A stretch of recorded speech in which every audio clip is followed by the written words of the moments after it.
There's a saying that a lot of times we talk about that says a good child isn't a regulated child.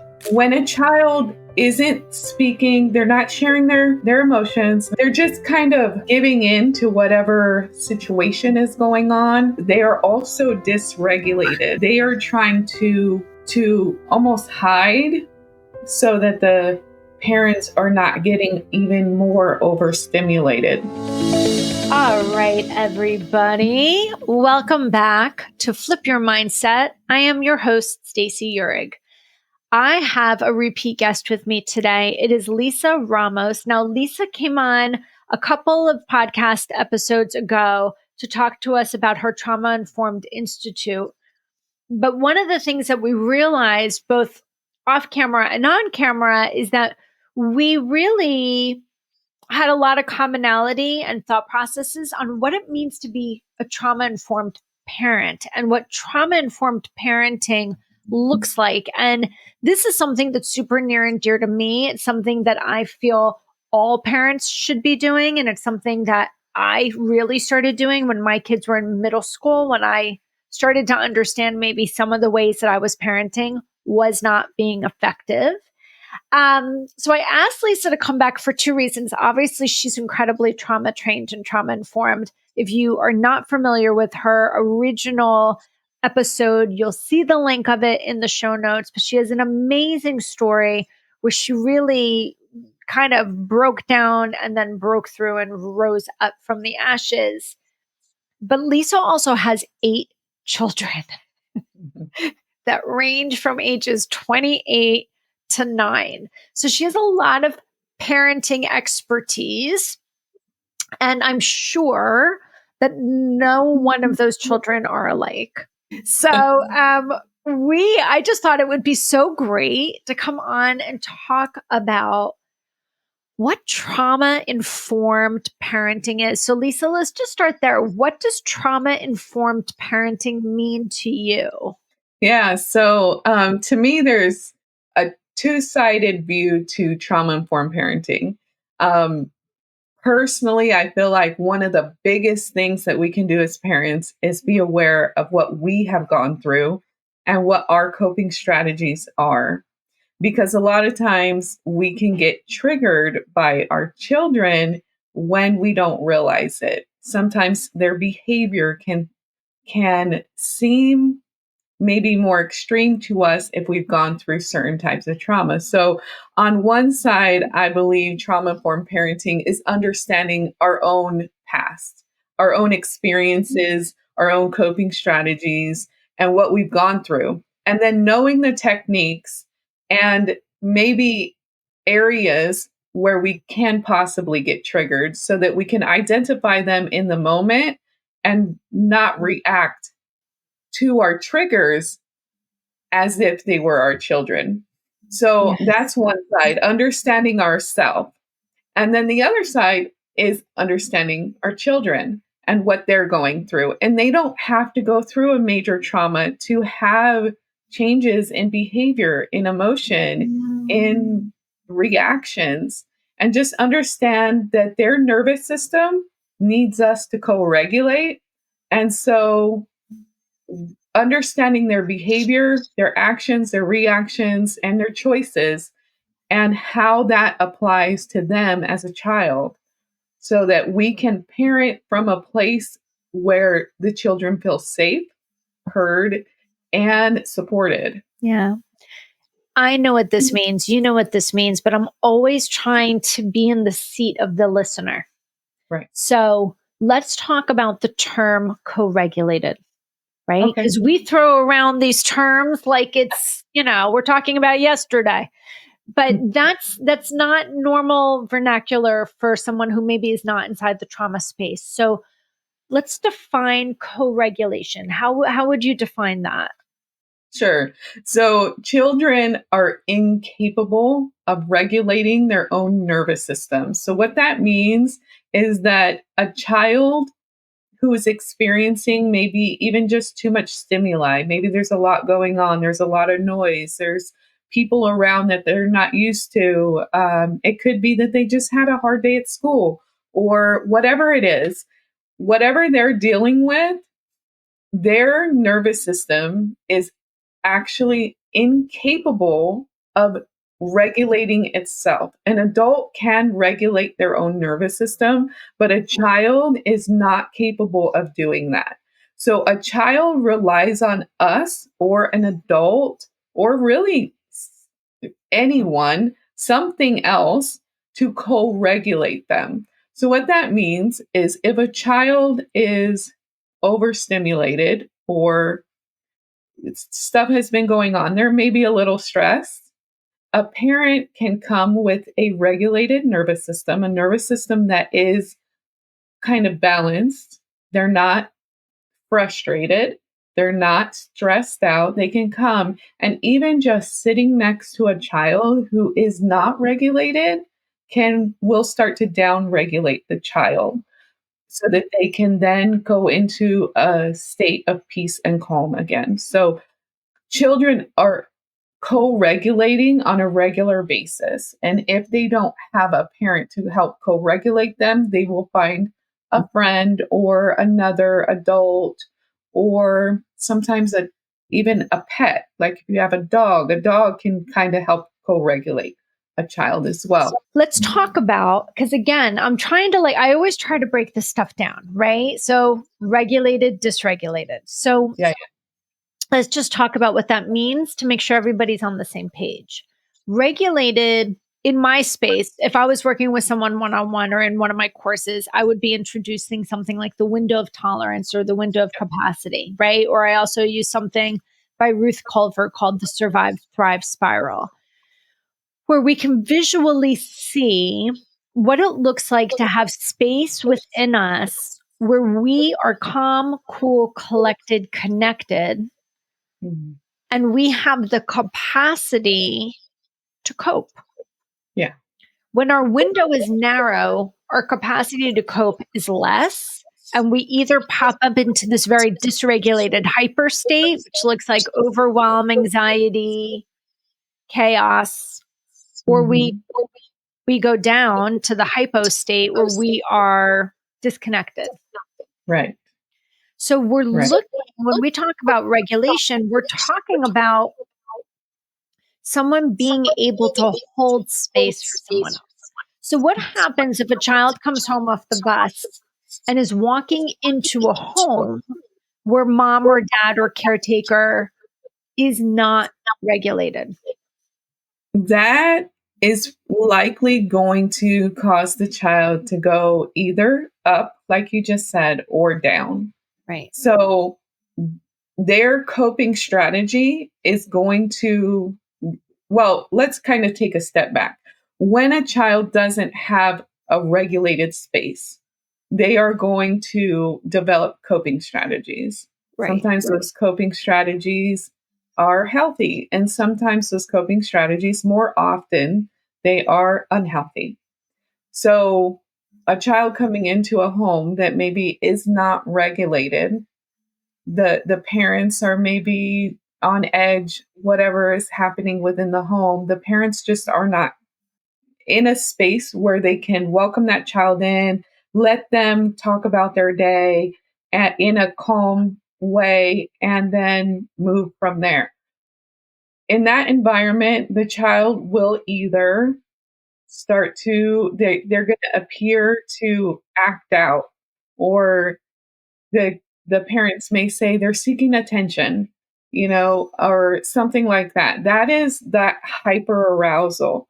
So the child is getting hyper aroused and they are going to react in almost a fight or flight type sense. They also will start to learn that they need to be in that state to get the parent's attention and will remain hyper regulated consistently. And so you will find that that child acts up more. The the opposite of that is the child comes in and they want to be the fixer. They want to be the good child. There's a saying that a lot of times we talk about that says a good child isn't a regulated child. Because sometimes when, and that it doesn't necessarily mean they can't be good, But when a child isn't speaking, they're not sharing their emotions, they're not sharing their they're just kind of giving in to whatever situation is going on.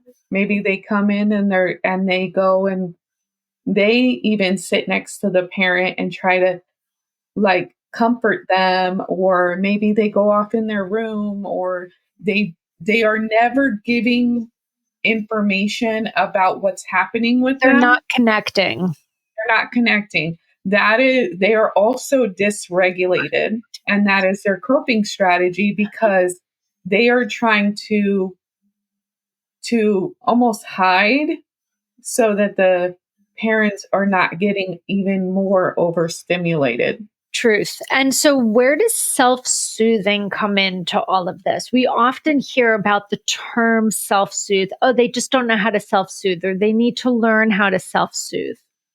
So, really, depending on the age of the child, the younger the child, the less self soothing they actually have. As you get older, you start to gain some of that. And self soothing is something that is needed, but it needs to be something that is healthy. So, Yeah. one a healthy self soothing activity. Sometimes that might be listening to music. Sometimes that might be um, like more when you're older, working out or reading a book or something that is a healthy self soothing. It's something that helps that child kind of slow down their mental activity so Yeah. that they can start to down regulate. Yeah. Now, more often than not, that self soothing can be negative. Hmm. In young children, they might start sucking a thumb or sucking a finger. They might start to do even things like movement. So they'll be rocking. That's a soothing mechanism. Um, there's a lot of different things that kids do to self soothe. And I think it's so interesting. So, I was a thumb sucker till I was 13 years old. Okay. My parents got divorced when I was 11 and a half. Okay.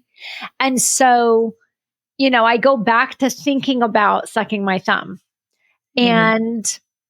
and all of the techniques that people tried to put into place to get to stop me sucking my thumb. The painting of the very special polish on the nail that would taste awful, the this, the that, the other thing. But what they were failing to realize is it was a self soothing.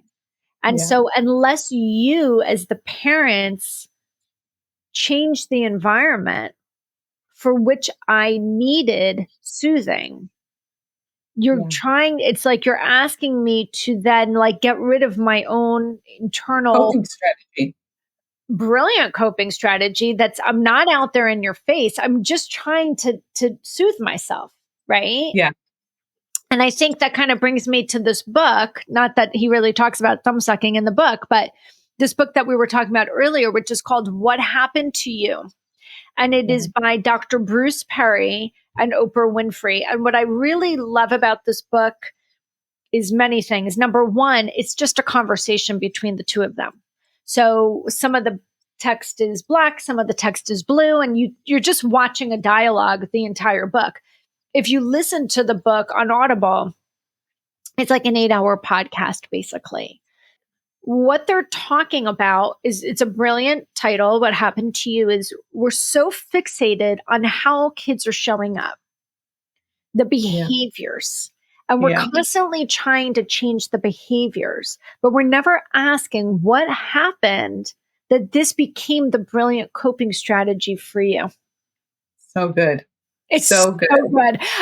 When I read this book, I wanted to send it to every pediatrician I knew. I wanted to Yep. send it to every psychologist that I knew, every psychiatrist that I knew, and every teacher in my school district. Now, I did not do that, but every teacher I talked to, I'm like, you should really read this book. I don't care what grade you're teaching Yeah. because it is brilliant. Again, it's called What Happened to You. And I was at one of the Bessel van der Kolk trauma research foundation conferences a few years ago in May. He always runs them then. And he actually referenced the book, which I thought was interesting. And he said it's a brilliant book, but the title could be better. The title really should have been What Happened to You and Who Could You Go to? Because and that comes back to that, can I connect? Right? Yeah. Can I find one person that I can connect with? And what happened to you is important because we have all kinds of things that we need growing up. We need our physiological needs met: water, food, air, movement, a roof over our head. We also need to know that at the care of our caretakers, we are safe and secure. Yes. Now, that doesn't mean that a lack of safety and security has to equal violence, aggression, and abuse. Right. Safe and secure could also mean that I can just be me. Yeah. And that I'm enough. And then that kind of brings us to this next level of needs, which is love and belonging, which kind of connects to that, which is I deserve and am worthy of unconditional love. Right. And we don't consciously think about the way that we communicate with our children and some of the impacts of some of the things that we say, which are all very benign often, which is like, oh my God, I love you. I'm so proud of you. Look what you did. But yet, the inference is you produce something, you perform something, and I'm giving you praise for that. Exactly. We don't spend a lot of time saying to our children, just, I love you. Yeah. You're special. You're important. It makes me think of The Help, right? You're smart, you're lovable, you're important. It's like they just for being. Yeah. We lose it quickly. It's not malice, but we start praising everything. Oh my God, good job for walking. Oh my God, good job. Look at him. He's crawling. Like, we're so excited for all of these milestones and things that they do on the basketball court, in school, wherever they are. But we somehow shift from, I give you the most amount of praise when I see X. Yeah. And it builds, it compounds. And so when these three levels are not appropriately met, physiological, safety and security, love and belonging, it leaves us feeling not enough. And that feels like a threat to the nervous system. Yep. And the nervous system really is an excellent, it's an excellent detective. It's going to look at the small changes of your eyes and the different body languages that you give, and just that slight changes in the tone of your voice, and that you can say the perfect words and the nervous system still says that doesn't there's feel a threat here. Yeah. Something's not right. Yeah. So you nailed it. Like, I know exactly what you're talking about. Like one of the things that causes us to do that, where we're giving that praise, there's a couple main things. One is, again, our own trauma. Yeah. If we came up in a family where we did not get the praise, we tend to overpraise. Yeah. Well, we didn't get recognition or acknowledgement. We pushed the pendulum the other way. Yeah. And it's really important what you're talking about, because these do matter to our children. So one of the things that we can do, and it's hard because there's also a social norm of really just telling the kids, wow, you did such a great job. Oh, you won that soccer game. What a great job. You made a goal. The best way to approach it and to help them build their own autonomy, I know what you're going to say. Go ahead. Is to come to your child and say, wow, what a great game. How do you feel you did? 100%. And let them share how they feel. And then you can say, oh, I agree. I agree with everything you said. Yeah, that's the esteem builder. And just even saying to that child, are you proud of yourself? You should be Exactly. so proud of yourself. As I watched you, I remembered how incredibly special you are. Yeah. Whatever it is. And again, I'm trying it, I know someone's listening to this and being like, what, I'm not supposed to give my kid praise. It's not about that. It's Yeah. that we start to become mindful of what's the ratio here. Yep. How often are we only praising for the things that are accomplishments Hmm. versus just coming up to our child and saying, I just loved how kind you are. Or Yep. I love watching you, find the ability to sit and I saw what you did with your friend the other day. That was Yeah. really, really nice. Like we see it, we acknowledge it to ourselves, but we don't necessarily acknowledge it to our child. And Right. it I know it's not easy. I know we're in the moment. We're going, going, going. This is not to shame a parent. It's No. just to make you more aware Mhm. of how these things impact somebody long term. Yeah. Layer on any layer of dysfunction Yeah. where a child feels the need to be a peacekeeper or Yeah. feels the need to be the parent or the adult in a parental situation or feels Yeah. the need to be the good child or is becoming the scapegoat for something. I could list, it could take me a whole podcast episode to list all the things. All of that just compounds on top of. So when we talk about things like ACEs, which stands for Adverse Childhood Experiences, which is a very old study from the 90s that just has 10 simple questions that help determine how functional or dysfunctional an environment is. And it was really used to pair up with how people's physical being is being impacted as far Yeah. as like chronic illnesses and things like cardiovascular challenges and pulmonary challenges and such, autoimmune.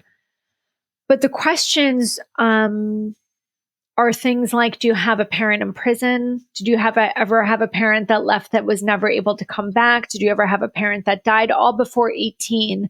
Were you ever a product of divorce? Was anybody a drug user? Was anybody utilizing substances where you didn't feel safe in case you needed to get to the doctor or you couldn't get your needs met because your parent wasn't functioning? There's so many nuanced layers of experiences that children have that people Yeah. don't talk about, that a lot of people, even in their environment, don't know about because everything's kept on the hush. But then all of a sudden, we see these behaviors, Yeah. and the child is considered a problem.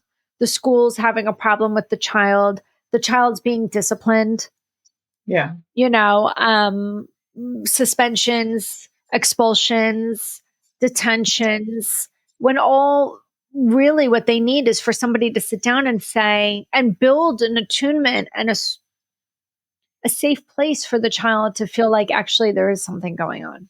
Exactly. Yeah. Well, all we need to do is kind of change the way we're looking at it and say, okay, not why are you acting like this? No, we want to say, okay, what happened that's causing this behavior and what can we do to fix it? And I think We don't.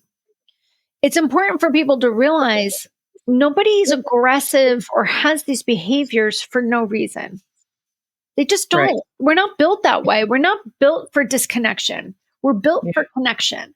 So Yep. when you see something that looks odd, it's odd. And Yeah. what we're quick to do is we want the quick fix. Hmm. So we're quick to take them to a therapist. We're quick to take them to a psychiatrist. We're quick to take them to a psychologist. But their job is to come up with a diagnosis and Right. to treat that diagnosis because that's how they get paid. If Yeah. they are not able to give you a label for what the problem is, they actually can't get paid by the insurance companies, which people know I talk about all the time on the podcast. But it's a really important piece to the puzzle Yep. because then nobody's sitting, well, what's going on with the child? They're just looking at a bunch of symptoms and then giving them the diagnosis, hopefully Right. giving them some therapy as well, maybe building attunement and maybe more is coming out. Right. But their job is to diagnose and treat. That's their job. Yeah. Just Yeah. like a doctor's job is to come up with what's wrong with this person and treat it. Yeah. So, Exactly.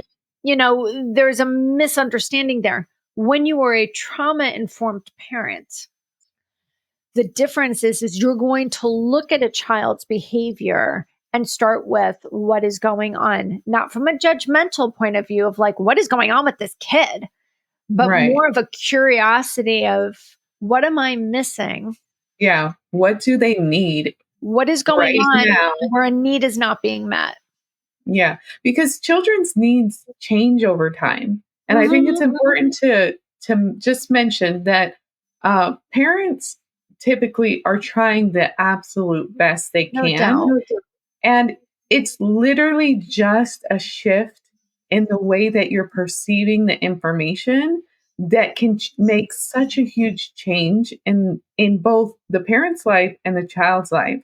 I know before I knew about trauma and trauma informed care and trauma informed parenting, there was so many times I would get frustrated. I'm like, I why do they, especially with my teenagers, why do they not feel like I love them when, I'm doing everything I can? And it would just, and then I would get frustrated, like, don't you see all the things I'm doing for you? So now this And is, go ahead. yeah, and it's like, that as a parent, we try and we try and we try and we try, and then something happens, and it's like all of our effort is gone. That's the way it can feel sometimes. And the truth is, we just need to shift the way we're looking at ourselves and the way we're looking at our children. And it doesn't have to be difficult. And here is one of the most powerful things is even when we make mistakes, there's something called repair after rupture. So after a rupture is when we make a mistake. Maybe we yelled at our kid or we something happened. We didn't do it the way maybe we should, or the rupture is we did not regulate our child, and maybe we even did something to make them feel more separated. Repair after rupture is when the parent comes back and they can recognize, okay, Mm. I was a little overstimulated there. I shouldn't have talked to you with that tone. I want to apologize. And I know I'm 49, so I was always taught you don't go and you don't apologize to your kids. That shows weakness. But the truth of the matter is, when we go back and we apologize, we're teaching such a powerful lesson to our children because we're letting them know mistakes don't take away your love. Mistakes are something that happens even to these people, our parents, who you think should be perfect. There are mistakes. So later in life, when they make a mistake, they will be able to forgive The themselves. grace. Yep, they will give themselves grace because we've taught them. So even when we're not perfect, we can teach a very powerful lesson that builds a strong, resilient, and really a child who's got a foundation underneath them where when they're an adult and they're facing real issues, they know what to do. They know how to deal with that. And that is a perfect segue into how we started, which is when I asked you, what is trauma informed parenting? We started talking about the parenting healing through their own unhealed wounds or parenting through their own unhealed wounds, which I want to get into. But I want to ask this question because I think it's really important to level the playing field before we get into all that you just described, which is our perception of something, how we're receiving it because it's being filtered through our own lived experience. But I think I have to ask this question. Is it fair to say that I can honestly take ownership? I have not been a perfect parent, Oh no. meaning I have effed up so many times. I have created so much rupture in my children's lives, unconsciously, unknowingly, unintentionally, didn't always repair until I understood what rupture and repair was. So, is it fair to say in your 8 children that you've raised the same thing? Oh, Yeah. absolutely. So Absolutely. I think it's important to set that framework of we're not coming here as parenting experts because we did it right 247, 365. We're coming because we didn't do it well. And here's what we learned. And Yeah. when we started putting into these things, these practices, we saw the improvement and the shift. Fair? Yeah.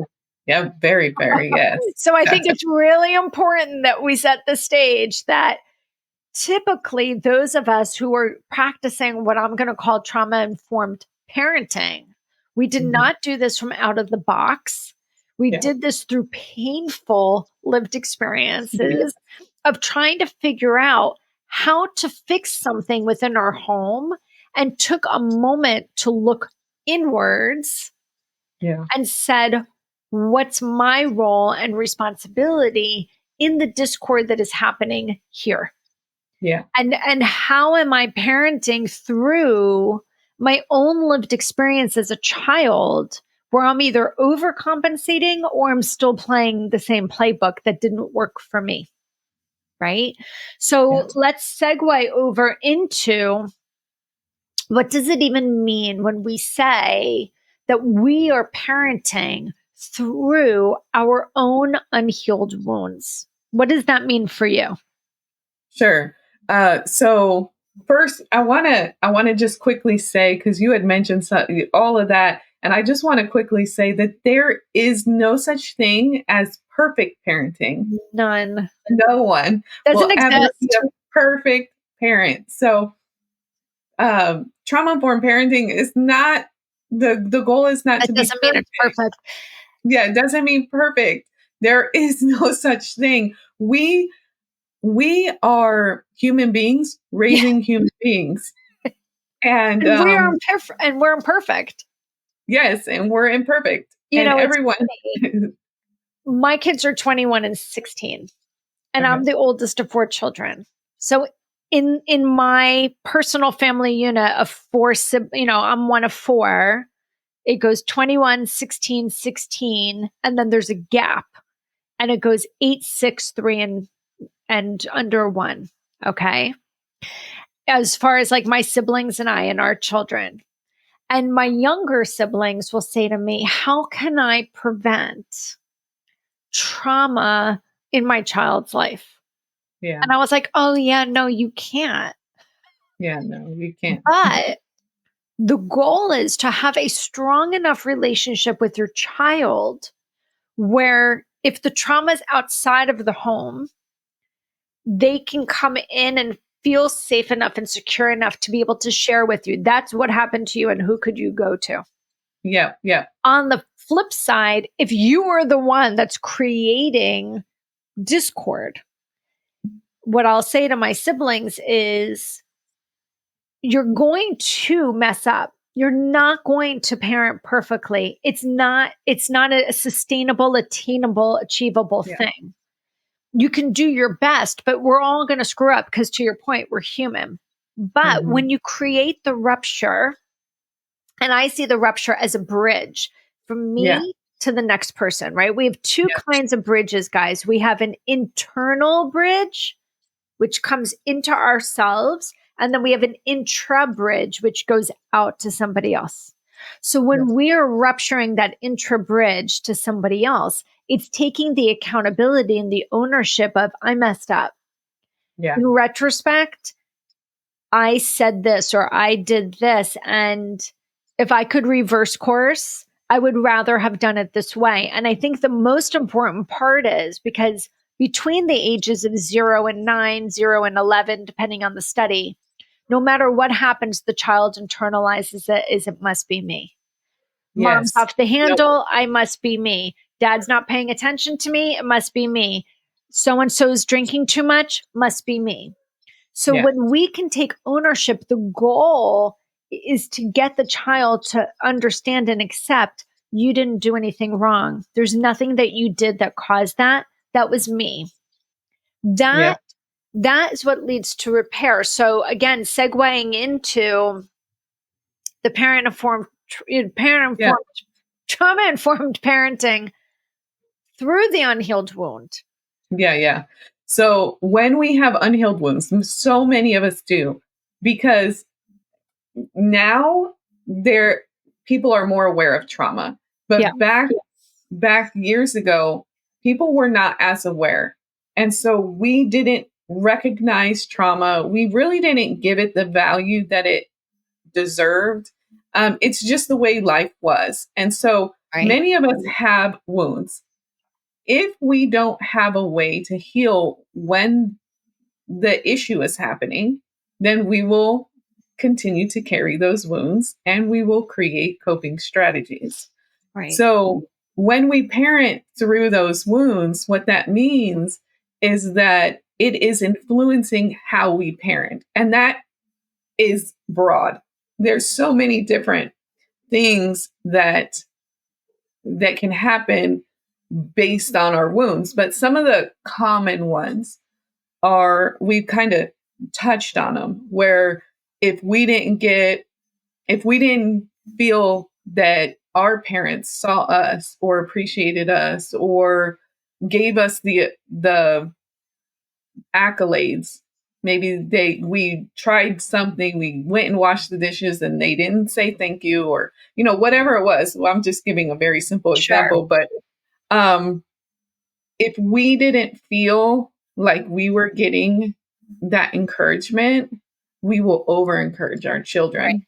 Right. And then they will begin to depend on that encouragement. They will start to feel like, okay, I have to perform to receive love. And they will start to feel like that is what love is performing, then getting the accolades. So then as they grow, every time they don't get that accolade for whatever they're doing, then they're going to try even harder, or they're going to start to feel down about themselves. Even it happens. I know I did it when my girls, because I have a lot of girls. So I do their hair up and oh, you look so pretty. And oh, So benign. It's so it, benign. and you think that you're being supportive, but the truth is now they're seeing that. They're saying, okay, I have to be pretty. And when life is happening, when they wake up, oh, I'm not pretty. Oh, this or that. And it causes self-esteem issues, and Yeah. it causes a lot of different issues can happen, even especially in the teenage years. But that's one of the things that we do is we will overcompensate Yeah. for whatever we went through. So think about, what did you go through? What did you feel you were lacking as a parent? And are you overcompensating for that now? And I think another really good example, which doesn't lean on the child, it leans on the parent that I'm thinking of is, say you are a parent, and say as a child you never really felt or understood. And then you're just parenting a good old typical teenager that doesn't want to hear anything you have to say because they're individualizing and figuring out their own things. But you Yeah. have this unhealed wound of Yeah. not feeling that you're enough or that you exist or that you're important because you felt unheard. When a child ignores you, as children They do, will do. the pain of the parent feels like Yeah. deep rejection. Yeah. So even if it's not on the parent, on the child facing side, meaning like this could Right. cause a challenge for your child, on the reverse side, when we're not healing things within ourselves, then our interpretation of something Right. that is benign, that is happening inside the household, becomes something much bigger than what it is. Yeah. I'm being And rejected. Feels like I'll have clients say to me, it feels like I'm being rejected by my own child. It feels like I'm being abandoned by my own child. It feels yeah. like I still, once again, I'm not heard, I'm not seen, I'm not important. It's the child that's not. So we talk about intention and impact when we talk about rupture and repair, right? Yeah. So it's not the child's intention They're just being a teenager. But the impact is such because you have not healed that wound internally for yourself. So you're expecting somebody externally to meet a need validate you. when you have an internal issue that needs to be worked. Yeah. Right. And so that's really important because we are parenting from the unhealed wound and we're interpreting something that is not the intention. We then become dysregulated. Yeah. Yeah. So now we're either crying or we're upset or we're over emotional or we're begging. I mean, I've seen this in parents just spend the time like they're begging because it feels so awful. No different than when it felt awful when you were 9, 10, 12, 15, whatever the age was. Yeah. That's an indicator. Yeah. That's a data point of maybe it's not what my child's doing. Right. Maybe this is my own inner child wound coming to the surface. Because let me tell you something. There's nothing like parenting to put a mirror up to the inner child wound. Yeah. Fair So to true. say. Oh, yeah. Yep. So it's important to recognize our own dysregulation. Exactly. So Yeah, like that was an another excellent, really great example is yeah, that was an excellent example. I loved it. if And you it happens so much. so much. So here's another great example. If you grew up in a household with, I'll just use the term, with a narcissistic parent who pitted two siblings against each other, because that happens in a narcissistic family unit. The parent that's narcissistic by nature will use the children as pawns to pit them against each other because united you stand, divided you fall. There's less strength when there's less unity. So they pit them against each other. They don't want the siblings to be close because that's a threat to the person that's narcissistic. Okay. Yeah. So let's just say you grew up in that household and then you have two children who maybe aren't getting along and it's just natural sibling rivalry. Yeah. Now you are trying to force the issue because that's that overcompensation of I didn't have a close relationship with my sibling. And so therefore my intention is that my children are very close, which is not a malintention. It's a very benevolent, sweet, yes, we want our children to love each other. Of course we do. But we then influence and get in there and try to control in such a way that is not functional, but we're doing it because we have this other unhealed wound. Yes. Would you say that that's another great example? I mean, I just see it all the time. Yeah. I see it all the time too. It is. Yep. And I mean, those are excellent examples. There's so many like that you're right, are more on the parent side. Because as a parent, it's so easy to be hurt by our children. But when we sit back and we think about it, why are we hurt? Like that, and that's usually because of that unhealed wound that we're going through. I have to tell you, it must be interesting for my children to grow up in my house because they hear, I'm sure it's the same for you. They just hear the rhetoric of my trauma informed ways all day long. So one day I did something. No, one day my oldest did something that I said, well, that didn't feel really good. Like that really hurt my feelings. And his response was, well, it sounds like there's something that you need to look inward in. And that's actually a you problem. That's not a me problem. That wasn't my intention. So you should probably go work on that. And I'm like, oh my God. I just got but that happens when you're when you're trauma informed parenting, that happens is our kids start to learn that. And then even like I have a 12-year-old now that's kind of starting that preteen thing, awful. and and she has had some peer pressure with some stuff, and she looks at him like, no. this isn't the way I do things, and I don't need to change to fit into your group. Either you want to be my friend or you don't.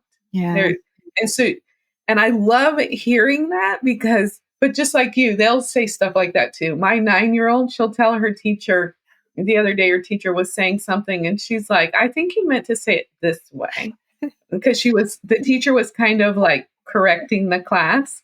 And she's like, I think you meant to say it this way. And the teacher's like, that may be a better way to say it. Yeah.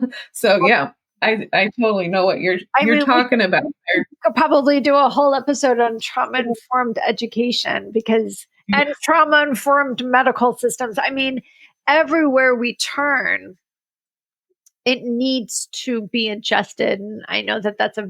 very, very tall order, but God, wouldn't the world be a different place? Right. Yes, it would.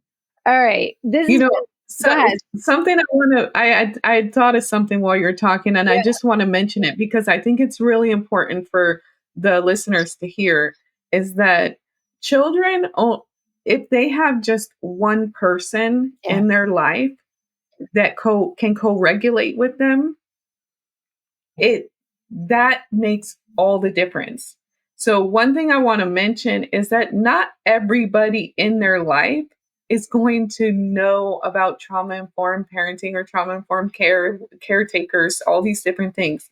But if they have a safe space with at least one person, sometimes that's grandma, sometimes it's mom. So a lot of times what I hear from parents is like, I want to do this, but my husband is not going to. Okay, well, ideally, we want everyone to be aware of themselves and aware of children's behavior, meaning they have a need. But as long as one person can be there, then that child grows up a lot more stable. There's no So, question about it. yeah. And I So think I think I just So I was just saying, I think that's really important for people to understand because that's probably the biggest thing that I hear mm, is that, I have to work and the caregiver's not going to do this and they almost, I don't want people to give themselves an excuse out of it. That's one side. But the other side is understand that you can be that person. yeah. You can be that one person. And sometimes it's an aunt, sometimes it's a grandma. It doesn't have to be the parent all the time. Yeah. They just need somebody in their life who can help to co regulate them. There's no question about that. That was definitely a formative thing in my life for sure. And it makes all the difference in the world. It makes all Yes. the difference in the world. So I know for sure this episode is going to really cause a pause in people. And I think it's also important to understand that I know I can say this and I'd love to hear your experience. I didn't switch overnight. Yeah. I figured this stuff out on my own. I never heard a podcast. I didn't see a YouTube video. I didn't see something on Instagram. Like I started this, 15 years ago when I could start to see something's a little off here. Yeah. And even then, it probably was a 4 or 5 year process for me to be like, I think I'm doing trauma informed parenting. Like I even just put that word in my head. It's not like something I looked up. Right. You find yourself in this space and then you experiment, Yeah. right? You start to say, well, let me just try this. Oh, that's interesting. That worked. Was that just a one off? Was that coincidental? Was that because co regulation, whatever? So then you try it Yeah. again. Then you try it again. I remember for me, this is an interesting story because this does have a little bit about co regulating. Maybe 3 or 4 or 5 summers ago, I had genuine concerns about both of my kids from just how they were doing from an emotional, mental health space. And so, because I struggled so much with anxiety as a child, and I really was on a struggle from 12 to 42, truthfully, I was so hyper aware and did not want my children to suffer with anxiety the way that I had. So I was deeply on it, but I was looking at it like a hawk, like 247, like watching little nuances, like, are they okay? Are they not okay? Are they okay? Are they not okay? And I'm looking, watching. And even though I wasn't saying anything, I think that energy was coming through. And Yeah. so they were co-regulating to that. Yeah. Mom must be worried about me. So then, therefore, there must be something I'm doing that would cause the worry. See where Yeah. I'm going with that? Yeah. And then a light bulb went off, and I was like, create the reality that you want. Don't look at what you're looking at with this fear of future of this could mean that. Look at what is right in front of you right now. This is what I was telling myself. And observe right now and react to right now. And when I started doing that, I would be like, oh, they seem fine right now, actually. Like, oh, Yeah. they come down, they're making themselves pizza. I'm not thinking over here. I'm just watching what they're doing, and everything's fine right now. As Yeah. I started to become more mindful of my physical energy in and around my kids, the shift in them was almost immediate. Yeah. And I remember being out with my sister and my sister-in-law, and my husband texting me a picture of my kids playing pool together. And that's Uh-huh. all I really wanted. I just wanted them to be connecting. But I think everybody was just racing to their rooms and like in solitude because my energy was causing them to run into rooms and to seek solitude. And then Yeah. as I shifted my energy because I was changing the way I was showing up, nothing I was saying, just my actual energy, my anxiety level shifted in them. Does that make sense? Yeah. Yeah. It makes perfect sense because their nervous system can read that energy from Yeah, for you. sure. And so, they don't know why they're feeling that way. They That's probably right. didn't realize their nervous system just told them, okay, you're in a place where you're in a little bit of danger. And so to cope with that, they go in their room, maybe We get on retreat. games. Yeah, they retreat. And so once your nervous system was more regulated, then they felt safer and they were able to come out and do it. Which, newsflash, much easier said than done. Like, that is not an Yeah, well, yes. easy thing to do. It was very, very hard. It takes a tremendous amount of patience. It takes a tremendous amount of hope and faith Yeah, and blind, like, experimenting, honestly. So yes, I'm encouraging the listener to get curious about that. yeah, How dysregulated are you throughout the day? How regulated are you throughout the day? Even if you're not saying anything to anyone, could they be feeling it? Could they be sensing it? Could that be creating the shift in the house that you don't want? When we're yeah, looking at our children with fear and putting our energy and focus towards what we don't want to happen, we're generating more of that. I started yeah, looking at my kids of what I wanted. yeah. And I started generating more of that. But that is a hard thing to do.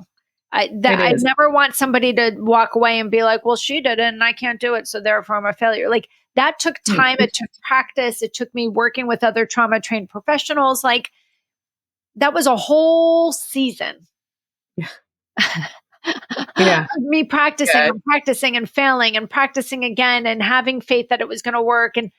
And then it becomes habit. It And does. then you create the whole shift internally. Well, and we begin to heal ourselves. No doubt. As we do this, we begin to heal ourselves. So, you talked about your own anxiety as a child, and you talked about how you were hyper vigilant because of that.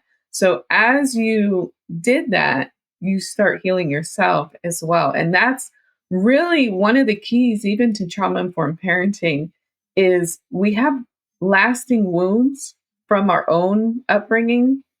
And so, as we become more aware of what those are and we start to practice them with our kids, we can start to heal Yeah. from those wounds. And that's really why it's such a process is because our kids, raising children will either cause us to go through those same things again. We have difficulty in the areas that we had difficulty as a child. But if we're aware of what's happening, okay, this is why I feel this way right now. I'm going to push past that and I'm not going to react this way. Sometimes we may need to step away to calm ourselves down and then come back. But as we move through that and as we see it change in our children, it's almost as if our inner child is healing along with them.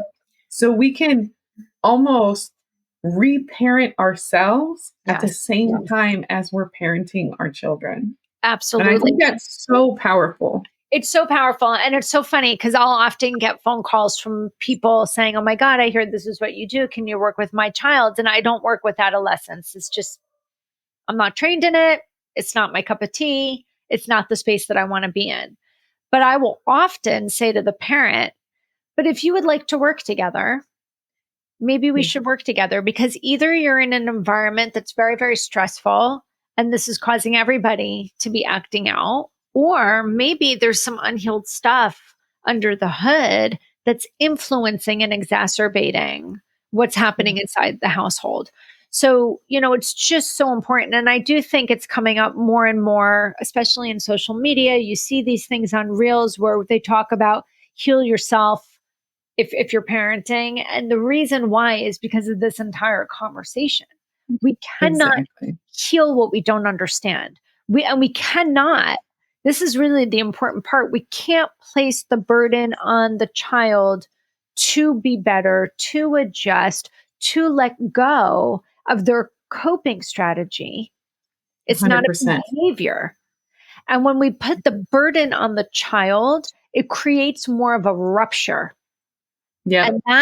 And we're at 57 minutes. If I could go another hour, we could totally talk about this whole thing that's all over right now, social media, about this podcast episode that Oprah Winfrey just hosted about calling parental estrangement, a trend. And people are just like jumping all over it because it's not a trend. It's an aftermath, likely, of fill in the blank. Right. And we are again hardwired for connection. Yeah. So if someone is seeking to disconnect from a parent and estrange themselves from a parent, trust me when I say they are doing it because they think it's in their best interest, from feeling safe and secure to be themselves. And that, I think, I have not watched the podcast episode. I need to make time to watch it. But I've been just seeing so many clips about it, and a lot of people from the psychology and the therapy space talking about missed opportunity because they were framing it from a marketing perspective as a trend. And I think that really, really rubbed people the wrong way, because this is not fashionable. This is survival. Yeah. When a child feels, an adult child feels, nobody wants to disconnect. So when you're in that position and go, my best option for me is to disconnect. Yeah. That's a red flag. That's a little banner for you to be like, oh, something's going on. And to have a parent say, well, I didn't do anything wrong. You're never going to repair that rupture. Yeah. One thing that adult children or even teenage children really need from parents is accountability. No doubt. Yeah. Without excuse. I think a lot of times as parents, we want to tell the child, this is why I did this. And for us, it's about being heard. A lot of times that's what it's about. It's our own trauma or our own experiences. We want to be heard and understood. But the reality is we've made our children feel a certain way. Our reasoning really at this point doesn't matter. It doesn't matter. That's right. So to take accountability and say, okay, this was wrong. I take that accountability. how can we move forward? Yeah. And obviously, it's a much bigger conversation usually than that. But a lot of these adult children that are estranged from their parents typically are estranged because the parent is unwilling to take accountability for something, and they are unwilling to move past that situation. And it's so So interesting because all I'm thinking about in my head is intergenerational trauma, which I just absolutely love to teach and coach on. And, what I find so often is part of the reason why the parent is uncomfortable with taking accountability is one of two things. Either they followed suit and did not break a cycle, exactly. or they actually did, in some way, shape, or form, break it just a little bit, where what the child received from the parent was better than what the parent received, but it was still not good enough. Exactly. I And, think and I think that one I think is huge it's huge. because And because what happens is then the parent feels like, what are you talking about? I did this I so gave much better. I gave you a much better life. That's And right. they cannot comprehend that there is a break there, because what they've done is they've broken a piece of the cycle. That's But right. the parent needs to understand, okay, you broke a piece, but now there's still another piece that kind of moved on. Did you And ever see so the Netflix limited series Adolescence? adolescence, I might need to go look at Adolescence, that. not the easiest one to watch. It's only about 4 episodes, I think. Kind of like a movie broken down into 4 episodes.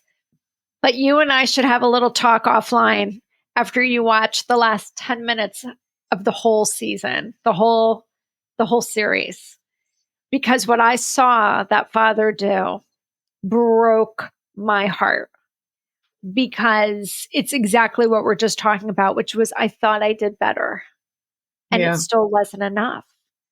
Yeah. And, I see it so often with my clients, and I do a lot of genogramming with my clients. I don't know if you're familiar with genogramming or not, but it's a great trauma informed tool. It is essentially family tree.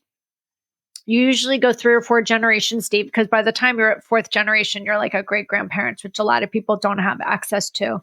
But if you're doing you, your parents, and then your parents' parents, and what's unique about a genogram is that it comes with a key, meaning like it comes with actually have like an example of it. You guys can go to genpro.com and find this key. But essentially, let me see if I can find it here in my workbook. It's a set of, what's the word I'm looking for? It's like a set of connectors that show types of relationships. So I'm going to push this up on the screen. So this is from GenPro. So these up here, and for somebody that's just listening and not watching, there's a section where you're talking about family relationships. Were you married? Were you not married? Were you married and separated? Were you separated but kept getting back together? Were you estranged? Were you never married? What was the familial relationship, the connection between the two people? But then the next section is the emotional relationship. What type of Mhm. connection? Was it a strong connection? Was it an enmeshed connection? Was it a hostile connection, an abusive connection? What kind of abuse? And there's different keys for that. And then as you go down, there's things that have to do with mental health challenges, substance abuse, so on and so forth. And when I have my clients do this, it creates an architecture, a blueprint, and immediately they will all say the same thing. This didn't start with me. Like, this Yeah. did not start with you. Never done. No. And when you can see it from your dad to his dad, and from your dad to his mom, and what was happening between your grandparents, and if you have access to what was going on with the great grandparents, and then you see it, you see dad's side. And I'm just going to use mom and dad as an example here, but I understand there can be all kinds of family buildings. So we have dad on this side. Well, let's just say over here on mom, you have this whole other scenario that was happening when she was a child. And now Yeah. what's coming into the relationship in their own individual invisible backpacks that influence how then you are being parented. Yeah. And it is so powerful. And you can see sometimes, well, mom received this. I'm just going to use mom as an example, this horrific treatment. And even though mom treated me poorly, it actually wasn't as poor as she was treated. So that's why Yeah. she doesn't understand what she's doing is not okay, because she thinks it's Yeah. better than what she had. And Right. what I find with my clients is what becomes the duality is you can have compassion for your parent, Yeah. but you can also be accepting Oh, and upset with the fact that you were fill in the blank, exactly. mistreated Yeah. whatever way. And that's the work. Yeah. That's a lot Yeah. of work. It is. And it's complex, but it's so powerful. That understanding and having compassion for the parent, but also holding them accountable. Mm. It's tough. I had to go through this. So for me, it wasn't until my older kids became teenagers and they were more than willing to tell me every single thing I ever did wrong in my parenting that I'm like, what are you talking about? Because Right. I was this person that we're talking about. Okay. I grew up one way, and personally, I felt like I changed every bit of that, Right. and I was there and I told them I loved them and I wasn't on drugs. I never drank alcohol. I did all these things that I experienced in my past. I changed each one of them. And they're like, but you're always working. And I'm Interesting. like, well, I had to, pay for a place to live. I had to do these. And they're like, but then you come home from work and you're tired and you're not there and you weren't listening. And I'm like, okay. Okay. So, it took me a moment, but they'd start telling me all these things. And the things they experienced were, if we were going to compare, I would say they were equally effective. But back then I'd be like, you went through nothing like what I went through, you Right. know? And that lack of accountability pushed my teenagers away. Yeah. And then when they became adults, I had one child who tried to cut me off. Yeah. And I was hurt. And I was like, why would she do that? Like everything I've done. So that's why I can speak to it, because I know exactly that mindset of where you're at. And you cannot understand, like, how can you feel that way? But the fact of the matter is, they never experienced that horrible upbringing. So they can't compare to that. And it's such a And their blessing. experience is valid. And their experiences now are valid. So to now say, I gave them a life where they can't even recognize that. And Yeah. they're holding me accountable for much lesser things. Yes. Okay, I will take accountability. Yes. Let's fix this and I will move forward. And now my younger kids get to benefit from, because the older kids were willing to tell me. The thing is, they were at least willing to tell me We're willing to listen. issues, And and I I think was willing to that's listen. the bigger thing, because I think a lot of the kids are trying to say something and the Yeah, parents get defensive. And yeah, when we get defensive, it's just an indicator that we are hearing it through our own unhealed wounds. I yep, love the fact that your kids felt safe enough to be able to verbalize, but the yeah, fact that you listened mhm, was actually what changed it. yeah, And the fact that you were willing to be introspective and to look inwards and say, well, maybe, yes, I did different and I'm going to put in quotes better, but yet to what we were talking about before, it's not perfect. And yeah, here where I thought I was doing all these great things, they're telling me that they had needs that are not being met. And, right, an excellent parent will sit with that and yeah, say, I need to reflect.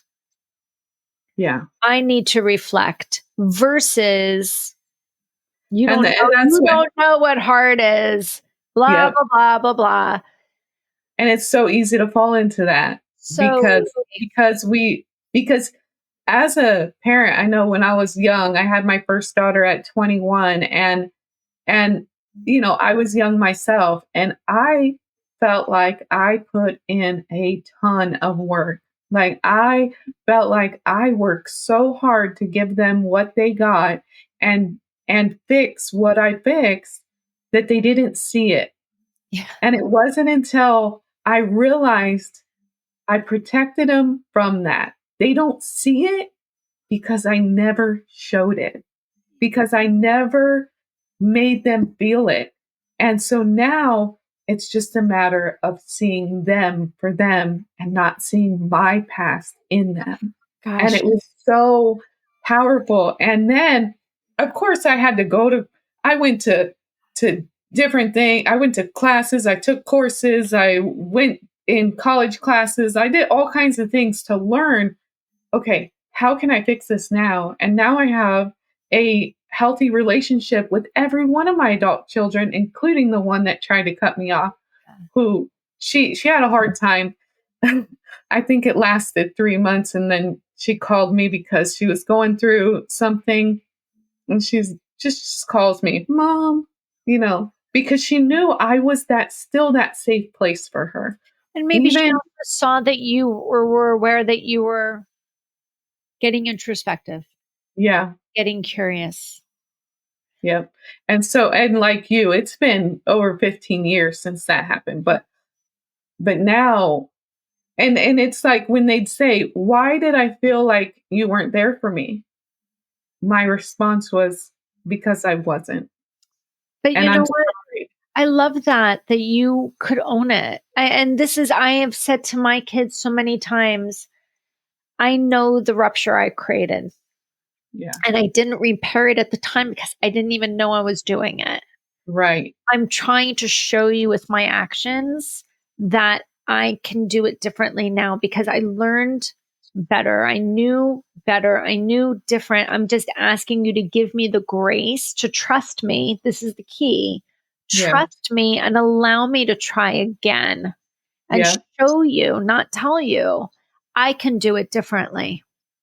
And that's what I did as well. I mean, it's so powerful. Like Yeah. that when I told her, I said, "You felt that way because I wasn't. Ugh, But I'm going to do everything I can to be there for you every time you need it and will allow me to be," because she's an adult by that point, yeah. you know? And since that time, she's allowed me to be there. That's right. And, and so that's where the trauma informed parenting comes from, a whole lot of experience and some education, because you need both. To me, to have a really good course, like the course that I created, I had to have both. Yeah. Just having book education isn't enough, and just experience doesn't tell you what's happening. You Yeah. have to understand the reasons behind everything that happened, so that you can kind of create something that others can follow, to say, okay, I want to start now with whatever age child and build something moving forward. And listen, you're going to build a legacy because should those people have children, it will trickle down. How can people learn more about your work, Lisa?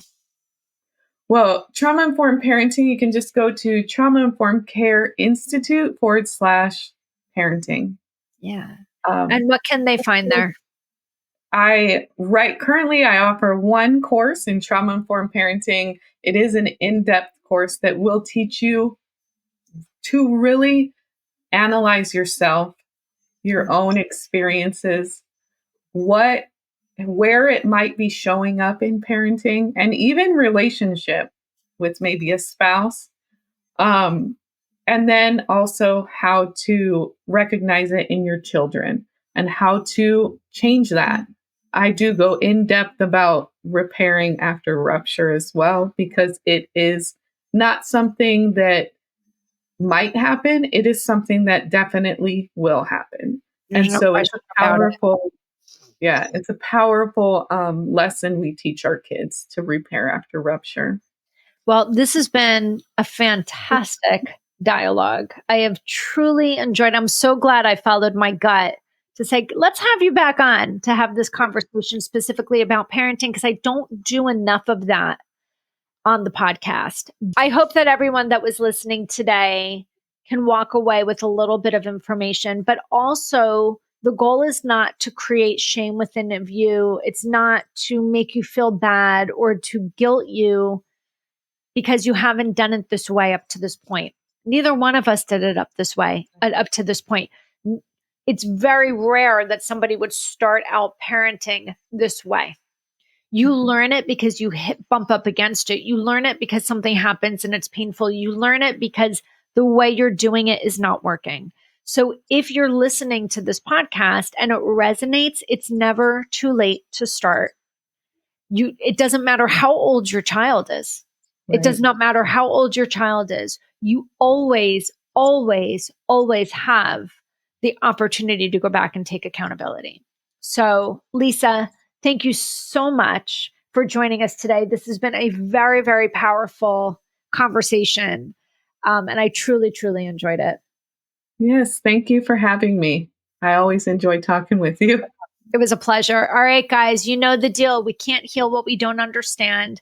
If this powerful podcast hit you in any way, please subscribe. We're always looking for more subscribers because when you subscribe, it gets pushed out to other people. More people can find it. It's a whole algorithm, and you'll be notified every single Monday when we drop a cast.